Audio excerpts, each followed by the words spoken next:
Olá, pessoal, bem-vindo ao canal do professor Paulo Ricardo Soares.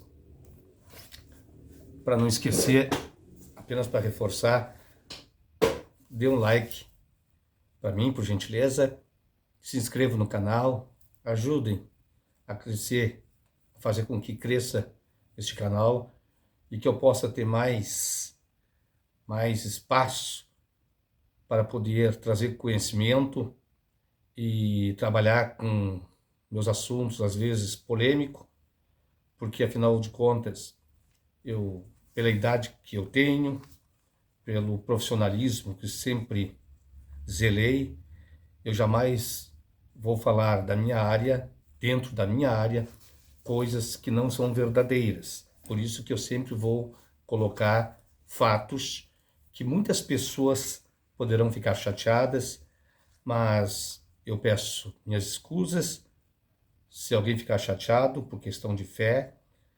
E, obviamente,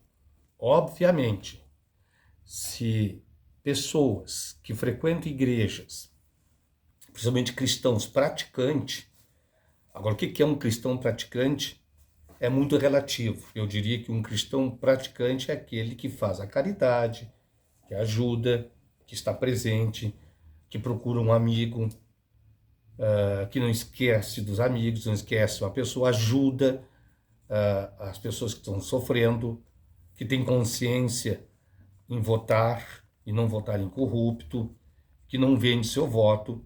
Para mim, isso é cristão.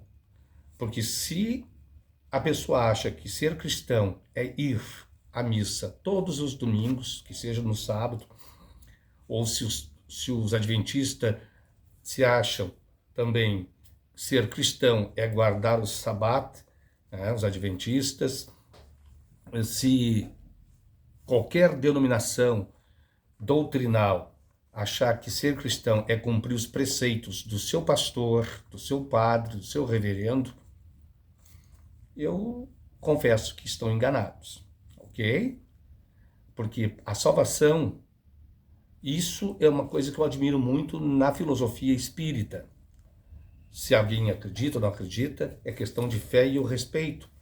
Eu fiz 3 anos de curso espírita kardecista que não me convenceram eu continuar praticando o kardecismo, mas eu tenho a maior admiração porque são muito sérios, eles levam a sério na caridade. Isto, e não cobram um dízimo. Tu dá aquilo que tu acha que tem que contribuir e nunca te cobram nada. E sobre o dízimo, eu já fiz a minha crítica, só olhar vídeos anteriores, de ontem mesmo, eu já faço uma crítica ao dízimo, que surgiu no Antigo Testamento, com Moisés e Abraão.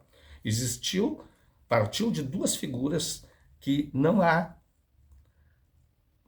fatos históricos, documentais, que possa dizer que eles existiram de verdade, ok? São acréscimos que a partir do século X e IX a.C., após o exílio, que começaram a escrever e a colocar as coisas que realmente aconteceu. Até então, as histórias eram lendárias, consuetudinárias, de pai para filho, oralmente. Pode até ter histórias verdadeiras, assim como nós temos das famílias. Mas se nós pegarmos a história da família, por exemplo, muitas coisas não são verdade, são acréscimos. Um pai vai dizer que fez isso, fez aquilo, e de repente ele não fez, apenas exagerou, usou hipérboles, usou metáforas, enfim, usou exageros na sua fala. Então as coisas têm que ser realmente comprovadas. Por isso que é um dos filósofos que eu tenho a maior paixão, que é Augusto Comte, sobre o cientificismo da literatura. Buscar a ciência na literatura para o máximo colocar a verdade. E eu buscando na questão da Bíblia, eu lembrando de Yahvé, Javé, em português, Jeová, quando eu penso naquele homem, Abrão, que saiu da cidade de Ur em 1800 a.C., com a sua tribo, mais ou menos umas 27 pessoas, para menos, ou um pouquinho para mais, não há documentos que ele existiu, e no momento ali ele deu de cara, no momento de cansaço, de sol escaldante, de fome, comendo muito mal este povo, essas sociedades tribais, que havia várias tribos no deserto, chamamos de errantes, chamamos de apirus, depois veio os mosaicos, da linha de Moisés, os abraâmicos, da linha de Abrão. Então há toda uma cultura tribal de várias tribos, e esta parte do Abraão, naquele cansaço, ele não viu, ele ouviu a voz de Deus. O Deus que disse para ele seguir ao norte, onde ele encontraria uma nação onde correria leite e mel, corre leite e mel, e ali seria a nação, a minha nação, do meu povo, que é os hebreus, a terra de Israel. Ish em hebraico significa homem. El significa estar com o homem. Israel, Deus, Deus, está com está com o homem. Esta é a tradução.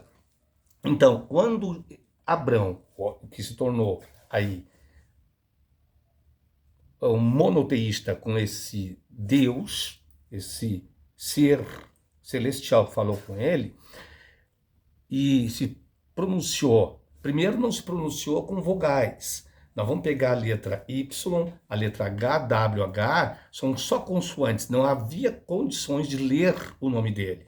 Colocando depois com a literatura no século X, no século IX, ao escrever este nome para nós puder, né, colocar na pronúncia, não vou falar agora, aí sim que é Yahvé, Javé, né, a vogal A, a vogal E.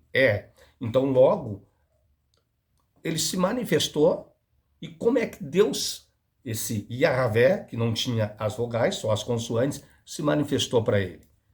E aí, ao perguntar para ele, disse assim, eu sou aquele que sou. Esta foi a resposta. E ele seguiu adiante. Quando ele chega lá na terra de Canaã, lá ele encontra os cananeus, os filisteus, os amoreus, os jebuseus e vários, mas uma miscelânea, vários povos. Todos, sem exceção, todos são a mesma origem genética. São povos daquela região.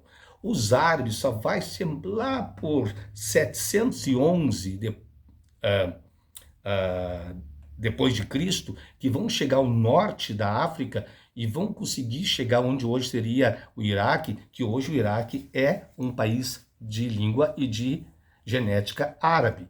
Naquela época do Abrão, eram os fenícios, eram povos, todos os fenícios, os caldeus, na antiga Mesopotâmia, todos esses povos, sem exceção, têm a mesma origem genética. Se nós olharmos dentro da antropologia, são todos escolhidos por Deus. Porque Deus escolheu só aquela tribo ali de errantes de 27, 26, que seja para mais ou para menos, que não há matemática como fazer, até porque a escrita vai vir, ali já é 1800 antes de Cristo, só vai vir lá no século X, 1000 anos antes de Cristo, ou no século IX, 900 anos antes de Cristo.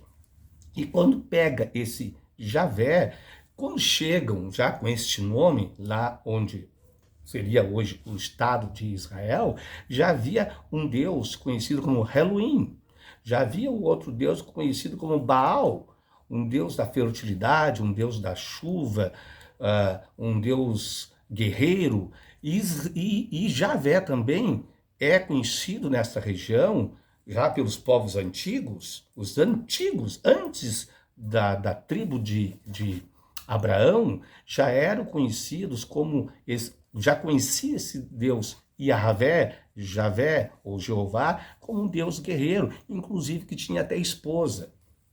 Então esse Deus, não tem nada a ver com o Criador do planeta, da origem da história bíblica, do Gênesis, lá da origem que 6 dias ele construiu o mundo e no 7º dia descansou. Isso são todos acréscimos, tudo é acréscimo. Faz eu buscar no JJ Benítez, Cavalo de Troia, da editora Mercúrio, quando ele usou o pseudônimo de Jazão ao construir sua máquina do tempo, e ele viajou para o tempo de Jesus. Vamos passar lá para Jesus agora. E ele foi ver realmente os fatos que ocorreram e que não ocorreram, que são apenas falácias. E quando ele presenciou a morte de Judas Iscariotes, ao se arrepender, onde ficou totalmente mal da vida por ter traído Jesus naquele momento, vendido Jesus por 30 moedas de prata, ele se enforca. E diz a Bíblia, nas palavras bíblicas, que Judas Iscariotes morreu, se matou, morreu enforcado. Segundo JJ Benítez, homem contemporâneo do século passado, obviamente, essa obra foi escrita no século passado, JJ Benítez, no seu pseudônimo de Jazão, ele presenciou, quando Judas se enforca, ele não morreu enforcado. A corda arrebentou, ele rolou ribanceira abaixo e bateu com a cabeça numa pedra e morreu de traumatismo craniano. O mesmo Jazão vai também, mas nada ele mexia no túnel do tempo, na história. Ele não podia mudar os fatos. Quando ele vai assistir Pedro negando Jesus 3 vezes antes que o galo canta, segundo Jesus disse que tu me negarás 3 vezes antes que o galo cante, por isso que existe a missa do galo, no Vaticano, na noite de Natal, dentro de um anacronismo, inclusive, mas isso é outra história, o que o próprio Jazão, o pseudônimo, o JJ Benítez, diz na sua obra, ficção, mas buscando ficção e buscando na literatura, na exegese bíblica, que não ocorreu esse fato. Isso nunca aconteceu, Pedro nunca negou Jesus 3 vezes, e isto é um acréscimo dos evangelistas. Então, o que eu quero dizer é que a própria história mostra que o Deus do Antigo Testamento não dá para se considerar, e isso pode chatear muitas pessoas, mas é o meu trabalho, e eu não podia falar e dar minhas aulas hoje no canal, tem o canal do YouTube, até porque não existia internet naquela época, porque eu ia ser muito perseguido, muito massacrado, enquanto que eu estivesse na ativa. Eu ia sofrer muito naquele momento. Hoje, como aposentado mais tranquilo, nada mais me prejudica.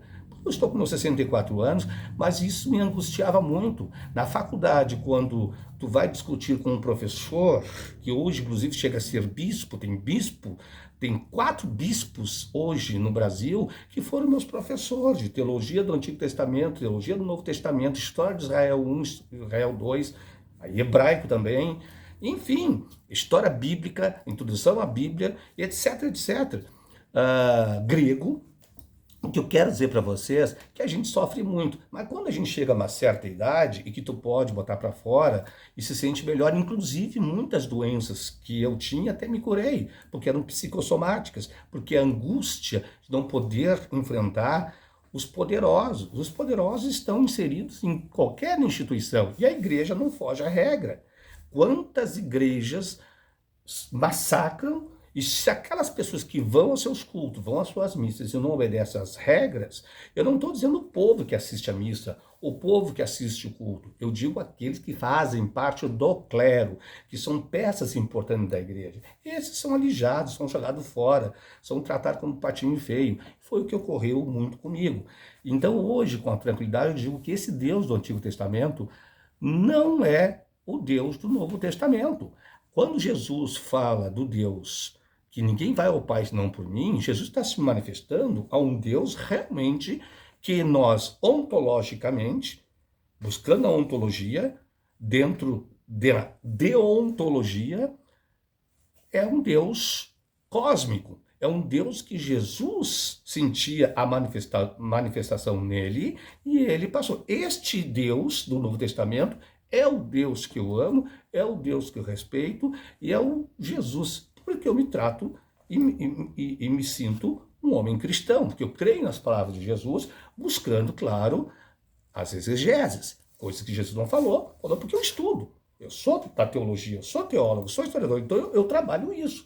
Agora, fora deste campo, o Antigo Testamento, que tem um Deus que até a esposa tem,